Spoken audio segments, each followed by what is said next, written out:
उत्तर प्रदेश की योगी सरकार में परिवहन मंत्री दया शंकर सिंह और पूर्व मंत्री व उनकी पत्नी स्वाति सिंह का तलाक हो गया है। शादी के 22 साल बाद दोनों ने तलाक ले लिया। बता दें कि दया शंकर सिंह और स्वाति सिंह की शादी 18 मई 2001 में हुई थी। दोनों के बीच में सिर्फ नाम का पति पत्नी का रिश्ता था। पिछले साल 30 सितंबर 2022 को स्वाति सिंह ने फैमिली कोर्ट में वाद दाखिल किया था। इसमें स्वाति सिंह ने कहा कि वो पिछले 4 सालों से अपने पति से अलग रह रही हैं। दोनों के बीच कोई वैवाहिक रिश्ता नहीं है, जिसके बाद प्रतिवादी के अदालत में उपस्थित न होने पर कोर्ट ने स्वाति द्वारा पेश किए गए सबूतों से सहमत होकर तलाक का फैसला सुना दिया। बता दें कि स्वाति सिंह ने 11 साल पहले यानी 2012 में भी कोर्ट में तलाक की अर्जी दाखिल की थी, लेकिन कोर्ट में उनकी गैर हाजिरी के कारण अदालत द्वारा मामला खारिज कर दिया गया था। दया शंकर सिंह और स्वाति सिंह के बीच दोस्ती अखिल भारतीय विद्यार्थी परिषद में काम करने के दौरान हुआ था। दोनों ही बेहद सक्रिय कार्यकर्ता थे। दोनों की अक्सर मुलाकात होती रहती थी।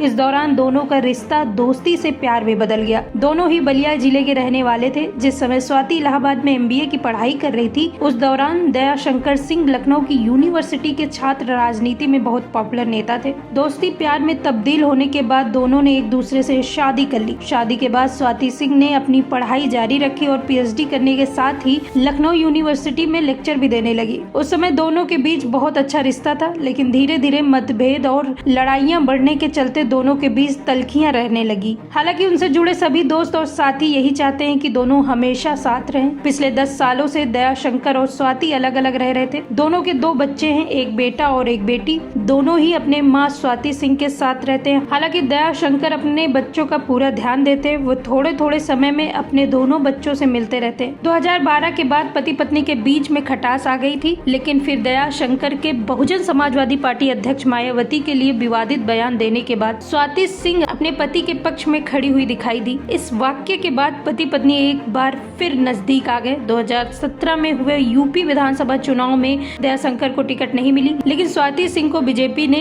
लखनऊ की सरोजनी नगर विधानसभा सीट से टिकट देकर मैदान में उतारा। स्वाति इस चुनाव में जीती और योगी सरकार में उन्हें मंत्री बनाया गया। स्वाति के मंत्री बनने के बाद से एक बार फिर दोनों का रिश्ता पटरी से उतर गया और फिर वो कभी ठीक नहीं हो सका। 2022 में हुए विधानसभा चुनाव में बीजेपी ने स्वाति सिंह को टिकट न देकर इस बार दया शंकर को टिकट दिया। वो ये चुनाव जीत गए और योगी सरकार में कैबिनेट मंत्री बन गए। इस दौरान कई बार स्वाति सिंह की तरफ से दया शंकर पर घरेलू हिंसा के आरोप लगाए गए। कई बार दोनों के बीच इतनी ज्यादा लड़ाई हो गई कि पार्टी के बड़े नेताओं ने भी दोनों के बीच लड़ाई सुलझाने की कोशिश की, लेकिन आखिर में सारी कोशिशें नाकाम रही और दोनों का 22 साल का पुराना रिश्ता टूट गया।